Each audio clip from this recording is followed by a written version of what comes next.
Just this week, over 60 people were murdered by jihadists, by radical Islamists in northeastern Nigeria. They executed soldiers. They went house to house. This pattern of targeting Christians, targeting Catholic priests, targeting individual men, women, and children is horrific. And my legislation would put real consequences on the government of Nigeria and those who are facilitating this persecution, put real consequences on them to change that. Occurred in the early hours of Tuesday around 3 a.m. with residents awakened by sporadic gunfire and flames engulfing their homes.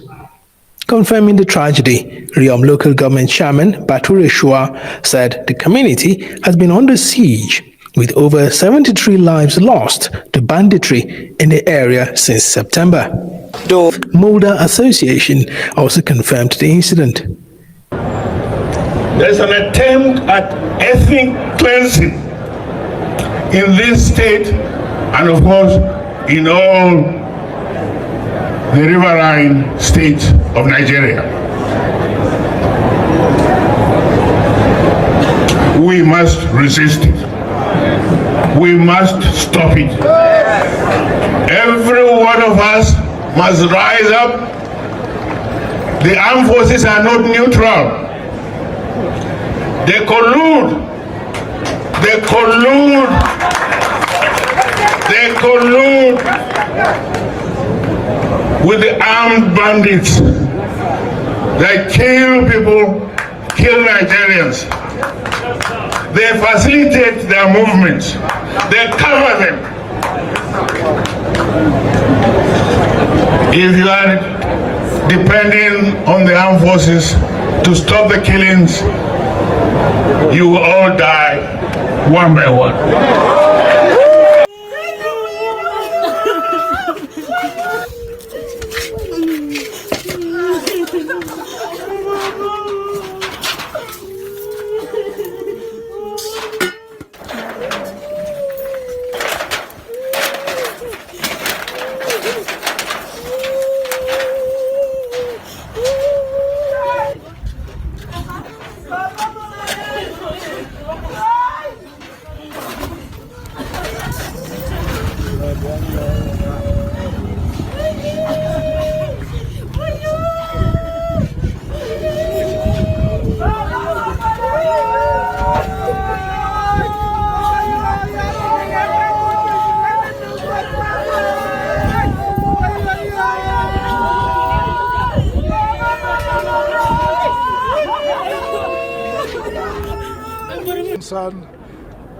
Yes, I'm satisfied we are still existing as a united nation after that little fracas.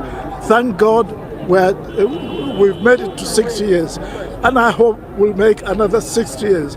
I may not be here, but that is my belief, always to keep Nigeria one.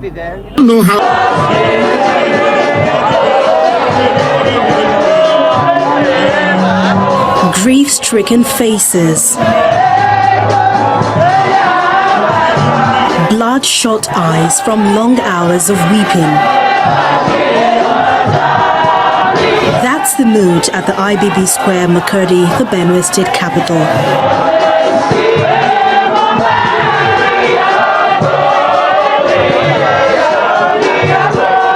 Bereaved families, friends, governments, traditional rulers gather to receive the remains of the 73 farmers who were killed by suspected herdsmen on January the 1st.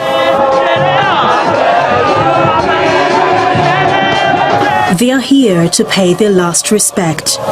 In the midst of the sadness, there is still anger as some vow to build a war crime case if the federal government does not bring the perpetrators to book. I dare say that the failure to have mitigated these damages, the failure to have stemmed it, the failure to have prevented it is a complete abandonment of the constitutional responsibility of the federal government. The Tortiv and the United Nations representative believe the people of Benue State have every right to life and must be protected. The international community is watching. And a voice will rise someday, somewhere, to question what is going on here. We have suffered and suffered enough. I call upon the federal government to arise and put an end to this wickedness. We have all failed the victims. We have all failed to provide protection to women and children and the elderly victims of this attack.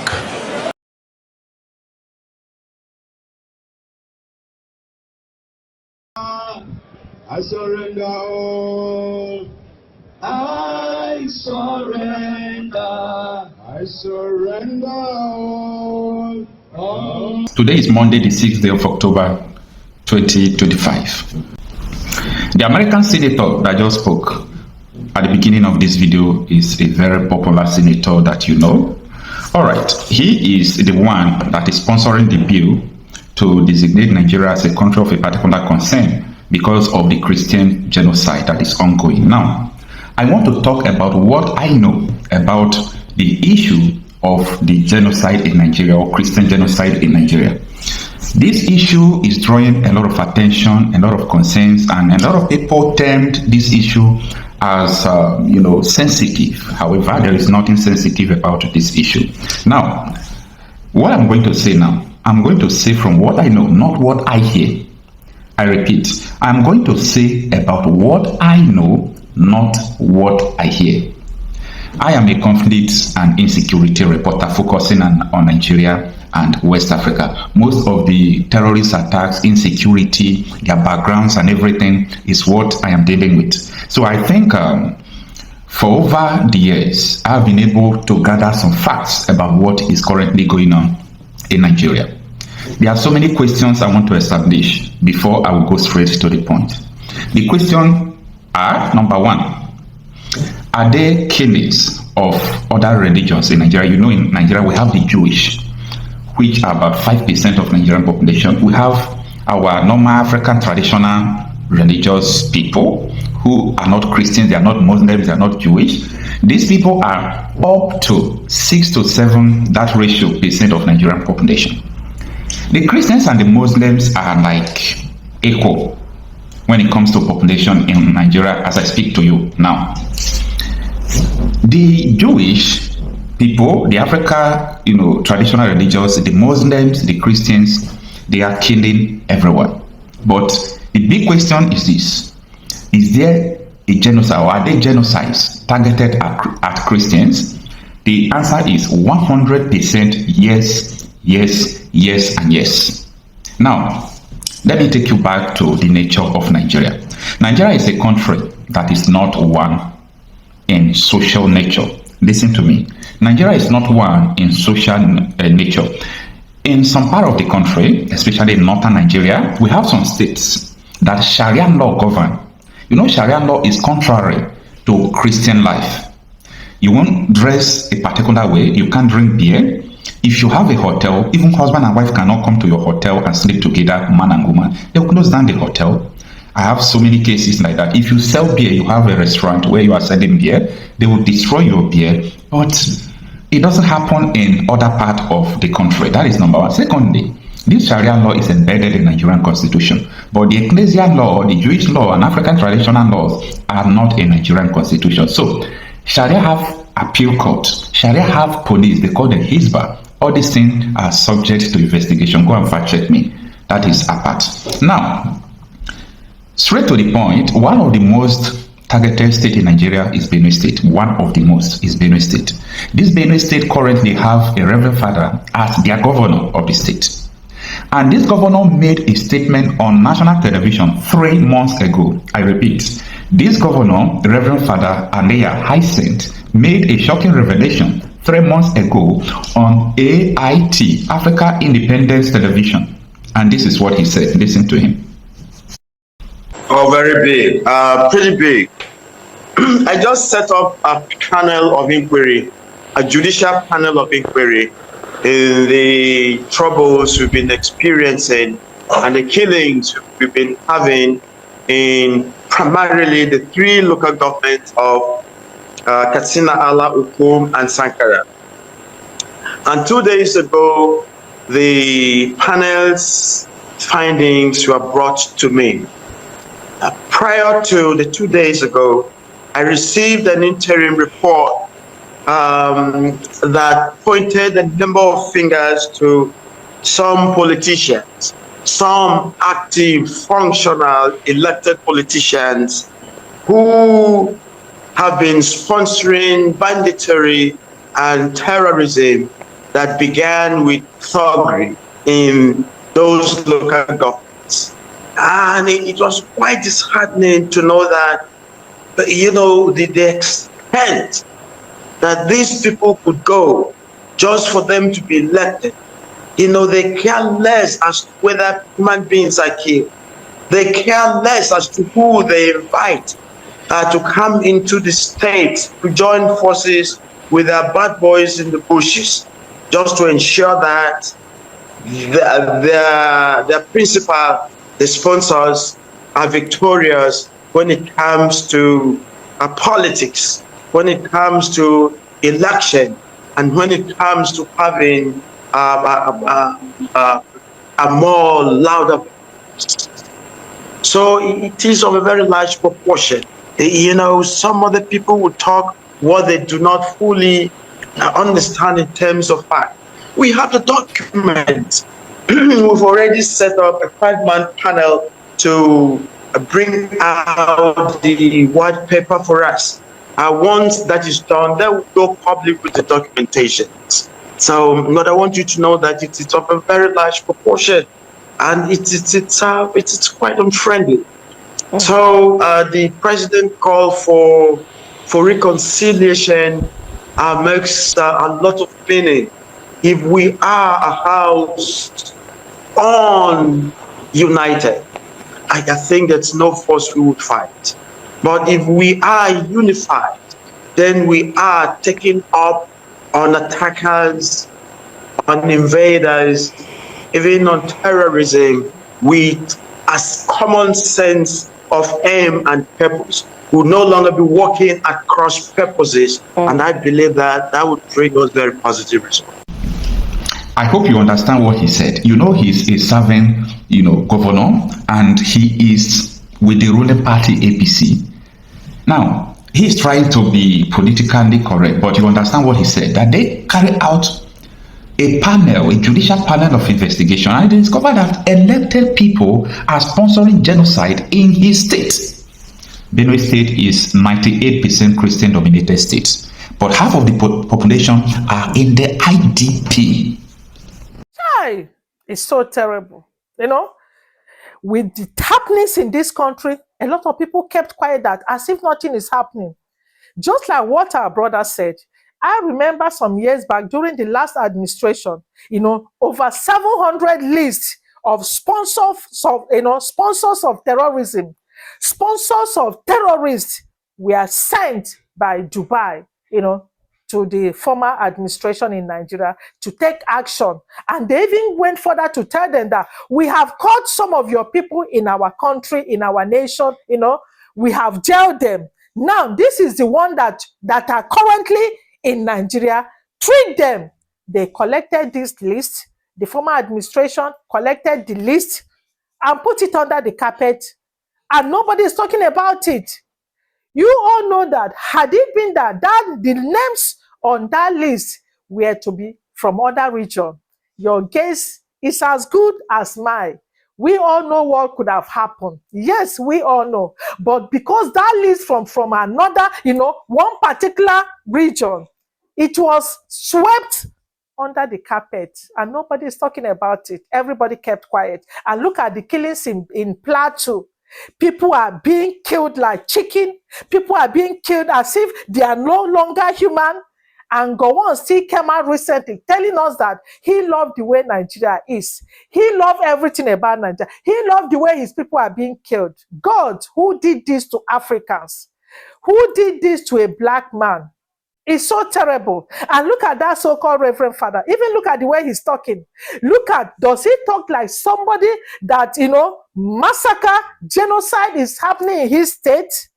Does he talk like somebody that genocide, is happening in his state? It's so terrible, And I was told he's a Reverend Father. Reverend Father call, Reverend Father knee. It's so terrible. Reverend Father. You are a Reverend Father and they are killing your people. You are always trying to be political correct instead of you to open your mouth and speak out the truth so that the world will know exactly what is happening. You chose to what? To keep quiet, to paint your words, to call black white, to call white black in order to please your... We are at war. Now, let me take you back to 2014, 2015. The APC, which is the current political party, by the way, Canadian government have designated them a terrorist organization. They imported militia into Nigeria to rig election, according to them. But later we understood that the purpose of importing them was not to rig election. These people came with arms and everything, and these people have killed almost 1 million people since 2015. How many is the population of Monaco, San Marino, Vatican City, Luxembourg? How many? I mean, these militia have killed up to 1 million people, and nobody's talking about this. Fast forward to 2023, and I want to talk about this current administration. On the Christmas Eve of 2023, 3 consecutive days, 24, 25, 26, there was a genocide carried out in Plateau State. The whole world reacted, both the Prime Minister of Hungary, the lady that have resigned. What happened?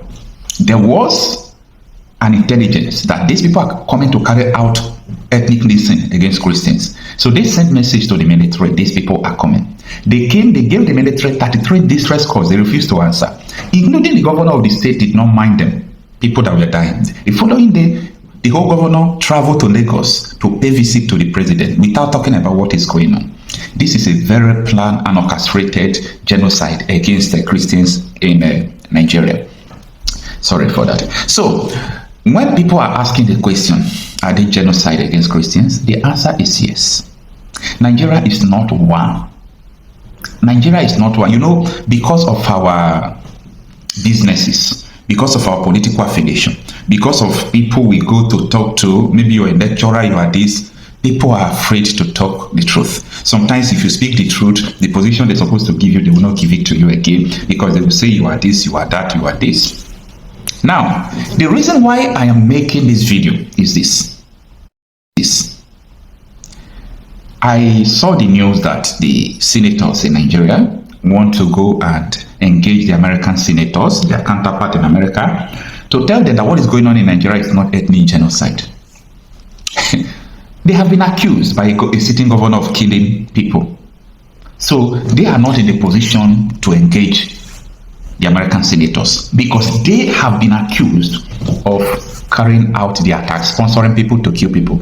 So if you are in their position, I think you will just try to go and quench everything. That is what I think that is going on. They arrested 400 Boko Haram members. Now, I want to talk about the insurgency. They arrested 400 Boko Haram members. The federal government did not try them. The United Arab Emirates on September 15, 2021 released the names of terror sponsors in Nigeria. The government did not try it. Why? This is because they are part of the government. Now, there was a man, he's still alive, his name is Kunle Olaomi. He was the military intelligence of Nigeria, and after he retired, he came to national television, Channels Television, to make a statement that there is a plan to Islamize Nigeria. I am not saying this, I'm saying what a military intelligence officer that served Nigeria 36 years came to say when he, retired. He said they arrested Boko Haram members. They wanted to end the genocide, the terrorism going on in Nigeria. But what happened? They discovered that people in Aso Rock is like White House in America, that the senators, the governor, they've got to arrest people in president's office. So they thought that this thing is beyond them. So there is a genocide, an orchestrated one, a planned one, and they want people to keep quiet. They don't want people to talk about this. So this is what is going on in Nigeria. Now, the blasphemy law exists in Nigeria. You can't even talk something that is contrary. For example, there was a girl called Deborah. Now, this Deborah, they said on their WhatsApp group that she posted something that is blasphemy against their religion, against their prophet, and they stoned her to death. And I learned that this WhatsApp group is for their studies. So the girl was telling them, please don't post religious things here. We all have our own various religions. We can't begin to post everything here. This place is for study. That was the reason why they stoned her to death. So a lot of things has been going on like this, in Nigeria, and nobody seems to be talking about this. Nobody seems to, to be concerned about what is going on. So the question of whether there is a Christian genocide or not, there is. And by the way, Nigeria is not supposed to be one. Nigeria is not so, because we are not having one law. A single constitution is not ruling Nigeria. There is a mix-up. Everything is not going well. This is the truth, but nobody wants to talk about this. Now, this video I'm making is not because I'm not making it because of tribe or religion or every other thing. I'm making it just because of the truth. People ought to know the truth. People must know the truth, and it's only the truth that can set us free. Forget about what everyone is saying here and there. There is a genocide ongoing in Nigeria. Look at what is going on in Kwara State. Go to Ifelodo. Go to many places that they are killing. Go and do your findings and profile the villages they have sacked. And what do you call it? And politicians in Nigeria imported these people. Let me know what you think on the comment section. I am Okochapi myself, an insecurity and conflict reporter, here saying that there is a Christian genocide in Nigeria.